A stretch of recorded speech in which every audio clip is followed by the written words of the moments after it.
আসসালামু আলাইকুম রহমতুল্লাহ। আরও একটি নতুন ভিডিওতে আজকে আসলাম। আর এখন যেই ভিডিওটি আপনারা দেখছেন সেটা হচ্ছে আমাদের নরসিংদী ড্রিম হলিডে পার্কের একটি অংশ। আমরা গিয়েছিলাম সেখানে ঘুরতে ঘুরতে যাওয়া অবস্থায় এই ভিডিওটা আমরা সেখান থেকে কালেক্ট করেছি।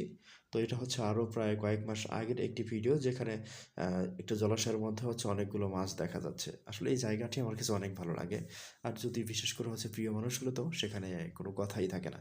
তো আমরা কিন্তু এই মাছগুলো দেখছিলাম। আমার বিশেষ করে এই মাছগুলো হচ্ছে আমার ক্যামেরাতে ক্যাচ করার জন্যই বারবার হচ্ছে ক্যামেরাটা পানির দিকেই রাখছিলাম। আমি চাচ্ছিলাম যে একটা বড় মাছ হয়তো এখানে ভেসে উঠবে, যেটা আমি হয়তো শ্যুট করে নেব। কিন্তু না, সেটা হয়নি। এখানে সবগুলো মাছই হচ্ছে ছোট, ছোট মাছ। আর মাছগুলো যেহেতু হচ্ছে রঙিন বা একটু হলুদ কালারের, যার কারণে হচ্ছে মাছগুলো দেখতেও অনেক সুন্দর লাগছিল। যদি মাছগুলো আরো একটু বড় হতো আর পানিটা যদি একটু স্বচ্ছ হতো, তাহলে কিন্তু আমরা পরিষ্কারভাবে ক্যামেরাতে সেটা ধারণ করতে পারতাম। ধন্যবাদ।